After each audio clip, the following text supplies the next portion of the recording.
Dear students, now we are starting with medullary concentration gradient MCG. এটা একটা important chapter এবং একটু কঠিনও, একটু ধৈর্য ধরে ভালো করে বোঝো। What is medullary concentration gradient? The osmolarity of the medullary interstitium gradually increases with increase in depth with highest osmolarity, that is 1200 milliosmol, at the deepest part near the tip of the pyramid. মানে medullary ইন্টারস্টিশিয়ামের osmolarity যত ডিপে যাতে পিরামিডের দিকে যাচ্ছে তত তার osmolarity increase করছে এবং 1200 মিলিঅসমোল অবধি 1200 থেকে 1400 মিলিঅসমোল অবধি অ্যাট দি টিপে হতে পারে। And this is called the medullary concentration gradient. At the corticomedullary junction, osmolarity is about 300 milliosmol per liter. That is it is isoosmolar with the extracellular fluid. That is body fluid osmolarity is the 300 milliosmol. So osmotic gradient is formed 900 milliosmol per liter at medulla. তাহলে 300 থেকে ওটা আরও 1200-1400 অবধি যাচ্ছে, মানে প্রায় 900 osmotic gradient milliosmol per liter osmotic gradient তৈরি হচ্ছে। MCG medullary concentration gradient is maintained by কীভাবে মেনটেন হচ্ছে? বাই দুটো জিনিস দিয়ে, it is counter current multiplier and counter current exchanger. What is counter current system? Counter current system, এখানে একটা inflow and একটা আউটফ্লো পাথওয়ে আছে। There is three criteria between the inflow and outflow pathway, and they must be কী হতে হবে যে inflow আর আউটফ্লোর মধ্যে কী হতে হবে? দে মাস্ট বি প্যারালাল, তারা প্যারালাল হতে পারে। Inflow and outflow pathway parallel হতে হবে। In opposite direction, inflow and outflow opposite direction হতে হবে। And it close proximity to each other, হ্যাঁ, এবং তারা ক্লোজ প্রক্সিমিটি, অনেকটা দূরে দূরে থাকলো প্যারালাল হলো এবং অপোজিট ডিরেকশান হলো তাহলে হবে না, একটা কাছাকাছি থাকতে হবে। And this occurs both in the loop of the Henle, it is called it maintain the counter, it is called the counter current multiplier, and vasa recta is called the counter current exchanger. তাহলে vasa recta is responsible for counter current exchange and loop of the Henle is responsible for the counter current multiplication. Factor regulating medullary concentration gradient. There are so many factors. Most important factor in the tal, it is a thick ascending limb. আমরা thick ascending limb কি জানি? It is permeable to solute and but impermeable to water even in presence of the ADH. In tal, the active transport of the sodium and co-transport of the potassium and chloride, আমরা জানি এখানে NKCC transporter আছে।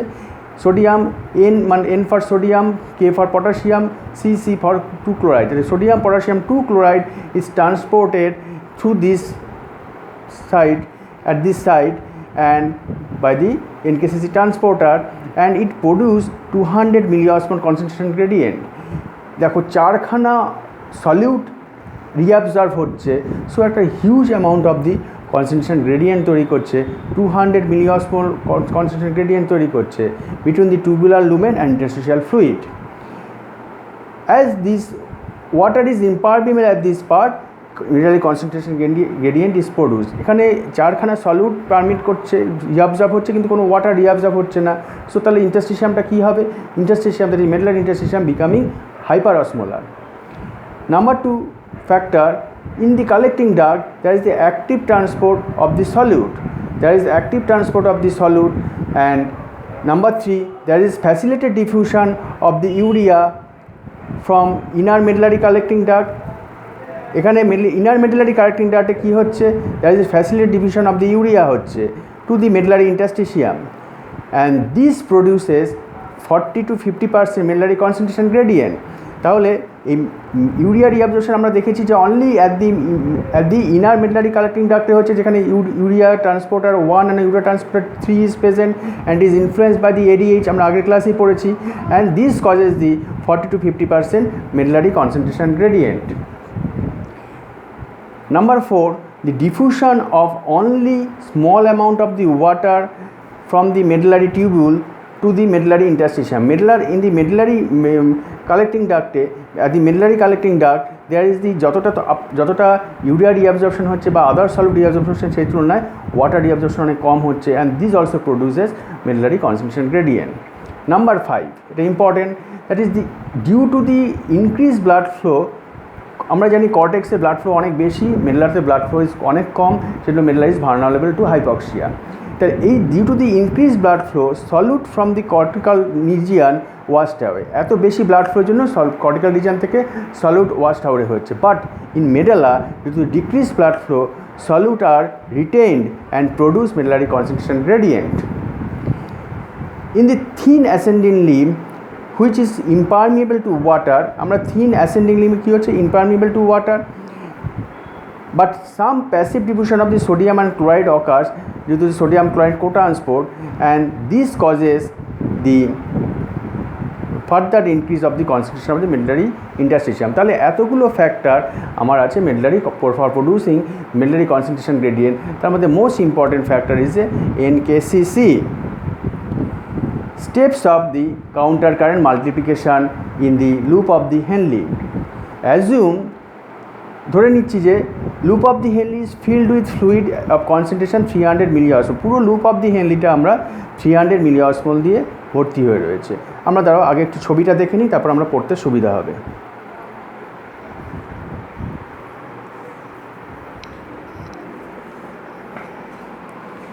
আমরা ধরে নিচ্ছি যে loop of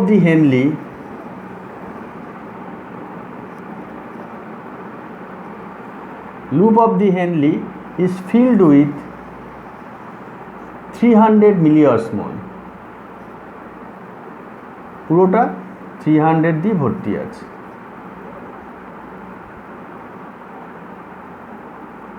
but NKCC is causes the 200 একটা osmotic gradient তৈরি করছে। তাহলে এই ভেতরটা হয়ে যাচ্ছে হচ্ছে 200 অ্যান্ড আউটসাইড হয়ে যাচ্ছে 400। এখান থেকে সোডিয়াম পটাশিয়াম 2 ক্লোরাইড বেরিয়ে যাচ্ছে, এটা 200 হচ্ছে এবং এটা 400 হচ্ছে। So and in the descending limb it is highly permeable to water. এইটা 200 এবং এটা 400, ইন্টারস্টিশিয়াম যখন 400 হয়ে গেল তখন এখান দিয়ে ওয়াটার বেরিয়ে চলে এলো এবং এখানে এটাও তোমার ওয়াটার বেরিয়ে এটা 400 হয়ে গেল, এটা কুইকলি 400 হয়ে গেল ওয়াটার বেরিয়ে। অ্যান্ড এই 400 এবার কি হচ্ছে, এটা পাস করে যাচ্ছে, ফ্রি ফ্লো, এটি ফ্লোয়িং স্টিম। সো এই 400টা আমার এখান দিয়ে পাস করে গিয়ে এখানে 400 হয়ে গেল। একটা ছবি আঁকছি, এখানে 400 হয়ে গেল।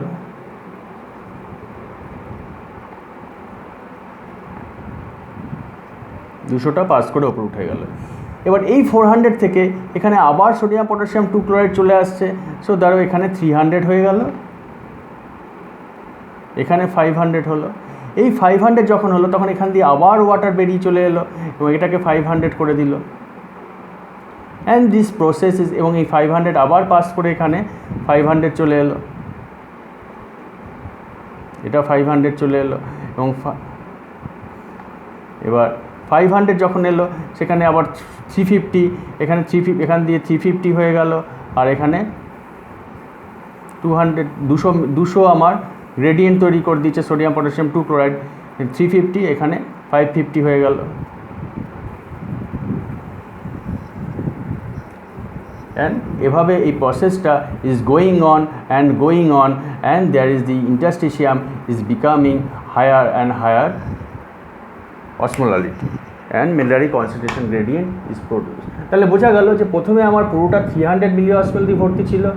এই NKCC ফার্স্ট প্রডিউসেস 200 এবং 400। 200 এখান থেকে অসমোলারিটি বেরিয়ে, এখানে সোডিয়াম পটাশিয়াম 2 ক্লোরাইড 4টে করে আয়ন বেরিয়ে গেল, মানে হিউজ অসমোটিক গ্রেডিয়েন্ট তৈরি হলো, যেটি কত 200। এবং যেখানে এখানে ফার্স্ট 400 হয়ে গেল, এই ফার্স্ট 400 হয়ে যাওয়ার জন্য এখান থেকে ওয়াটার বেরিয়ে আবার অসমোটিক ইকুয়ালিটি তৈরি হলো, water is highly permeable this part osmotic gradient তৈরি হলো, যেটা 400 হলো, আবার এই 400টা পাস করে যাচ্ছে, কারণ এই ওয়াটারটা এটা তো এটা প্রক্সিমাল কর্পোরেট টিউবুল থেকে ফ্লুইড তো সমানে আসছে, কাজে এটা প্রডিউস আবার 400টা আবার এখানে চলে গেল। এই 400 যখন এখানে চলে গেল, এখান থেকে আবার সোডিয়াম পটাশিয়াম 2 ক্লোরাইড তোমার আবার একটা গ্রেডিয়েন্ট তৈরি করলো, যে 300 আর 500, এবার 500 এখানে আবার 500 হয়ে গেল, এই 500 আবার আবার এখানে পাস করে গেল, এখানে হয়তো 400 600 হয়ে গেল, এভাবে আস্তে আস্তে গ্রেডিয়েন্টটা বেড়ে যাচ্ছে। আমরা লেখাটা এবার জেনে নিই পয়েন্টসগুলো।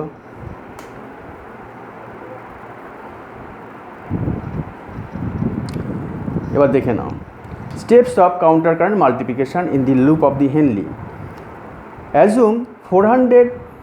Assume loop of the Henle is filled with fluid of concentration of the 300 milliosmol, same as leaving at the proximal convoluted tubule. proximal convoluted tubule থেকে যখন ফ্লুইডটা লুপ অফ দি হেনলিতে আসে তখন 300 milliosmol হয়।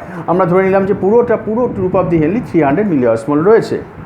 এবার active ion pump, that is mainly NKCC, at the thick ascending leaf pumps ion from the tubule to interstitium and produces concentration gradient 400 milliosmol per liter. So luminal fluid of the tal now 400 milliosmol and surrounding interstitium 200 milliosmol. তাহলে এই 400টাই কেন হচ্ছে, তার আলাদা কেন হচ্ছে না, 300 হচ্ছে না বা 400 হচ্ছে না, যে অসমোটিক গ্রেডিয়েন্টটা কেন? This concentration gradient 200 milliosmol because the paracellular transport of the ion back to the tubule. দেখো এখানে একটা মানে আমার যদি ইন্টারস্টিশিয়ামে ফ্লুইডের কনসেন্ট্রেশনটা অনেক বেশি হয়, তাহলে প্যারাটিবুলার ট্রান্সপোর্ট হয়ে আবার সিক্রিশন হবে লুমেনে। এই যে ব্যালেন্স, যে রিঅ্যাবজর্পশন অ্যান্ড সিক্রিশন, এই ব্যালেন্সটা 200 milliosmol গ্রেডিয়েন্ট হলে সেখানে একটা ব্যালেন্সে পৌঁছায়।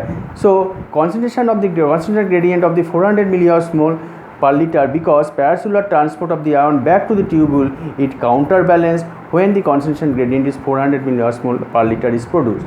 এই পয়েন্টটা মনে রাখতে হবে। 3 নম্বর, tubular fluid in the descending limb of the loop of the Henle and the interstitium quickly reaches equilibrium. তাহলে descending limb কি হচ্ছে, it is highly permeable to water, freely permeable to water, is quick equilibrium হয়ে যাচ্ছে, মানে 400 হয়ে যাচ্ছে। Equilibrium due to the osmosis of the water, as this part is freely permeable to water. Interstitial osmolarity is maintained 400 as continued transport of the ion like the tal থেকে তো ঠিক আছে, link থেকে আমার তো ফ্লুইড আয়ন সবসময় আসছে NKCC, কাজেই 400টা মেনটেন্ড হচ্ছে। সো অসমোটিক ফ্লুইড 400 milliosmol যেটা প্রডিউস হলো at the descending limb flow to the টাল।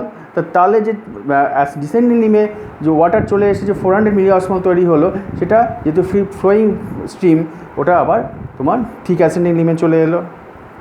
Solute pump out from the thick ascending limb until 400 milliosmol gradient is produced. So tubular fluid of the thick ascending limb now 300 milliosmol per liter and the interstitial fluid is 500 milliosmol. যেটা বললাম যে আবার যেহেতু 400 milliosmol আমার thick ascending লিমে যাচ্ছে, সেখান থেকে আবার 200 গ্রেডিয়েন্ট তৈরি হচ্ছে, 300 and 500. Fluid of the descending limb of the loop of Henle at the makes equilibrium of the 500 milliosmol, এখান থেকে আবার ওয়াটার বেরিয়ে যাচ্ছে, and this step repeated again and again and medullary interstitium become hyperosmolar as solute is trapped and multiplies in concentration gradient. Eventually the medullary osmolarity কত অবধি বাড়ছে? 1200 থেকে 1400। কেন 1200 থেকে 1400 আরও বেশি হচ্ছে না? Concentration not increase beyond this, যাতে 1200 থেকে 1400 বেশি হচ্ছে না অ্যাট দি টিপে, as this because that vasa recta, এই ভাসারেক্টার জন্য হচ্ছে না, which is freely permeable to water and solute throughout the length. কারণ ভাসারেক্টা আমার পাশে আছে, এরা কী করছে, বেশি সলিউট এবং ওয়াটারকে যখন ব্যালেন্স হচ্ছে, তখন সলিউট দরকার মতো তারা সলিউট এবং ওয়াটারকে ফ্রিলি পারমিট করে নিয়ে নিচ্ছে, সেই জন্য 1200 থেকে 1400 মিলিয়ন বেশি গ্রেডিয়েন্ট তৈরি হচ্ছে না। তাহলে এই পার্টটুকু আমরা বুঝলাম।